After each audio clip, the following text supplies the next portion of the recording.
To talk about my new Vertex Effects Systems pedalboard. It's a piece of work. It's really amazing. You can see how beautifully it's done, how well it's wired. That goes without saying when you're talking about Mason and Vertex. So let's get into the meat and the bones of this thing. It has my interface kind of like my original Vertex board, which means guitar goes into the interface. I have a loop on the board. On the interface that goes to my wah or any extraneous pedal, which is placed in loop 4 of the 1 control, and then I have my 2 stereo outs. So right there is the biggest difference between this board and my last board. It's the 1 control. I talked to Mason about getting something that split the difference between my old Bradshaw touring rack and my current Vertex board, the small one. And this gave me everything I looked for. It gave me MIDI switching, it gave me preset capability, and it gave me instant access capability, which is what I wanted. I wanted to be able to just have instant access for every pedal when I was just using it like a pedal board, and it's got that. I want to be able to make presets. It, of course, has that. And then it switches MIDI on the H9. The other new things to this board are the battery power supply. Now, this is something that is awesome, and I've been a big proponent of this for a long time. I always use batteries on my dirt pedals, especially on my Chula, and this enabled me to do that without ever having to unplug the pedals, ever having to take them off the board to change batteries.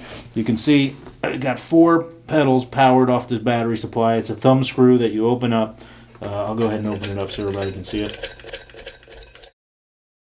Alright, so you can see the 4 battery clips, and yeah. So this is tapped off the Voodoo Labs 4x4, which powers everything. So when I plug in the 4x4, the battery supply kicks on and knows to turn on the battery pedals. But it also is a backup. So if the batteries die on a gig, it switches over to the 4x4. So my pedals, I won't ever lose any signal on the battery pedals. Yeah, and you don't ever have to unplug the pedals or anything. It's kind of foolproof way to use your batteries on the gig on your pedal board. So let's talk about what I've got on the board. A lot of my standbys, but a couple new things. Basically, guitar goes into the interface, no input buffers, and but we have dual output buffers, where one has a transformer on it, so I get no issues with phase or buzz.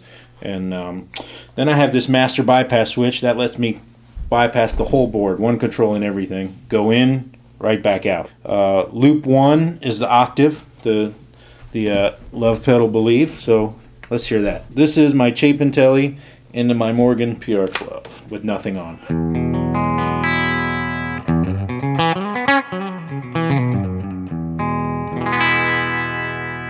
So check it out.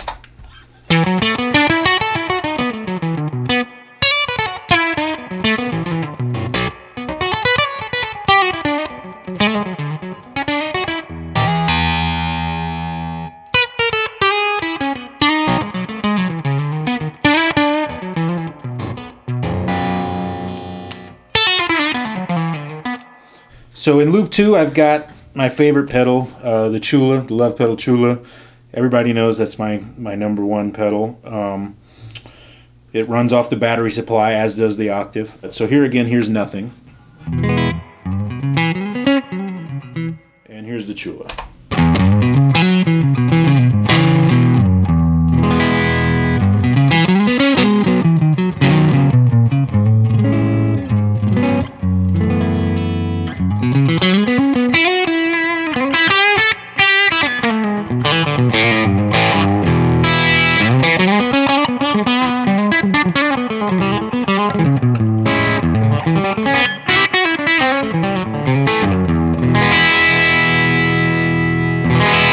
In loop 3, I have the Lovepedal Silicon Fuzzmaster, and here it is.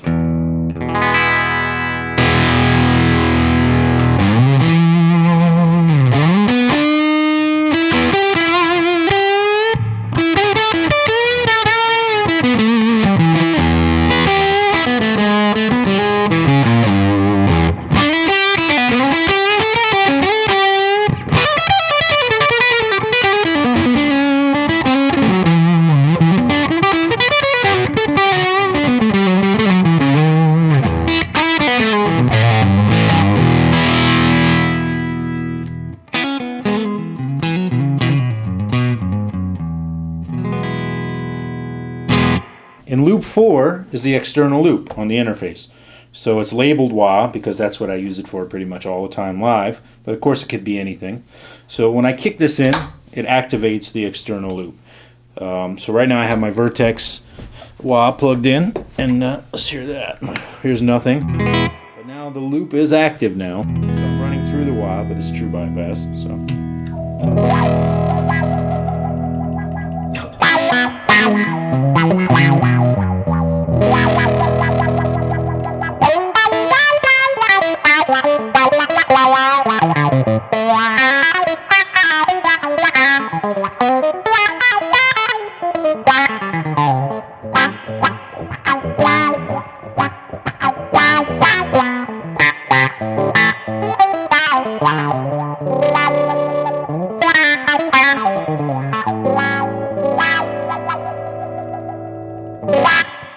Alright, now we're on to loop 5, which is my MXR Phase 45. So this is what you get with the Phase 45.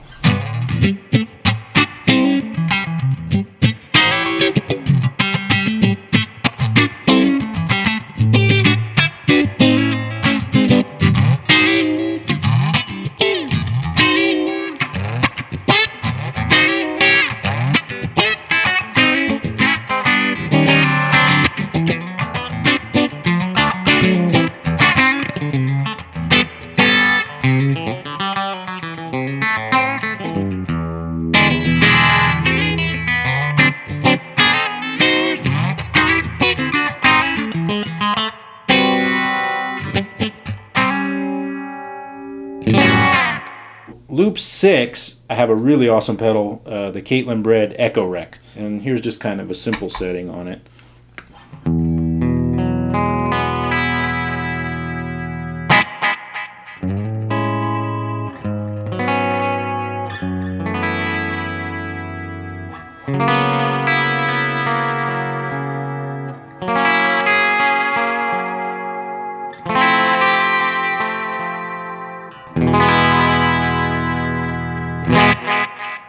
In loop 7 of the One Control, I have another Catalinbread pedal called the Dirty Little Secret.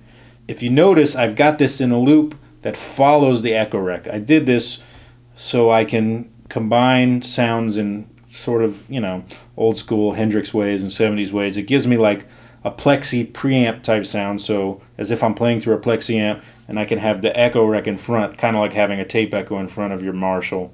Or, it's after the fuzz as well, so this way it's like playing your fuzz face into your plexi or your super bass. It's a really awesome pedal, and this is what it sounds like.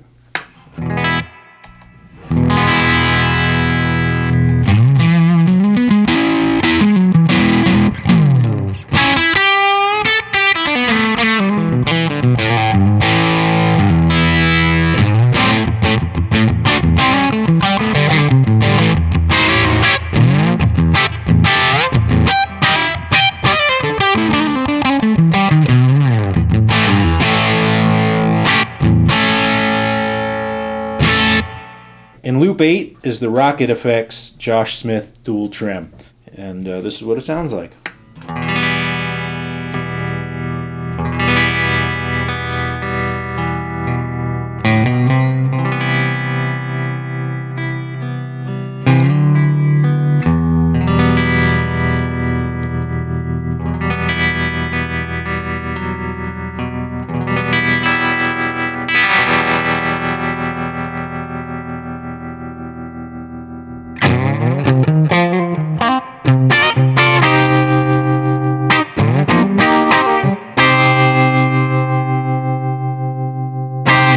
In loops 9 and 10 is the biggest new addition to the pedal board. It's the Eventide H9 multi-effect.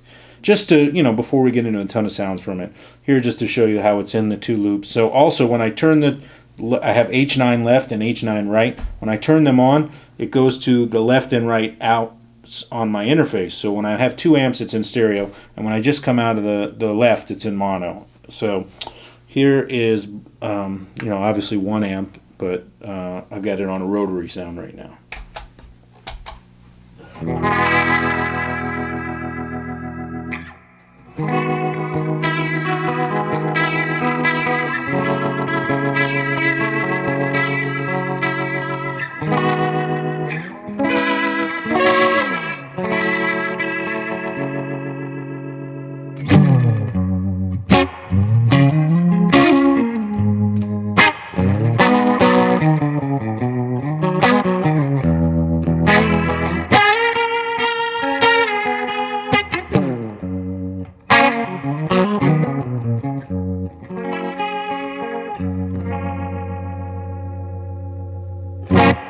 Mason really tuned the output buffers so that it's incredibly close. The sound with nothing on, which is this.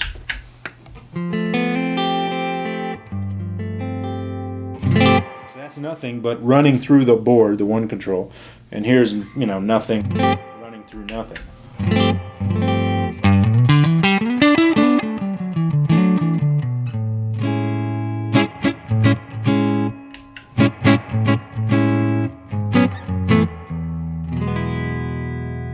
It really feels the same, sounds almost identical, which is a hard thing to do when you're dealing with buffers. I'm not a big buffer guy. I use them because it's a necessary evil. So Mason enables me to do that and not mess with the feel that I'm used to feeling and the tone that I'm used to getting when you're plugged straight into an amp. You can't really beat the functionality that this gives you in a relatively small board. It's under 50 pounds in flight case, so I can fly with it everywhere for all my fly dates. And, you know, I just took it to Europe. I popped a European 4x4 that I got from Voodoo Lab. All I do is pop that off, put the, you know, European 4x4 on, and it works, you know, flawlessly.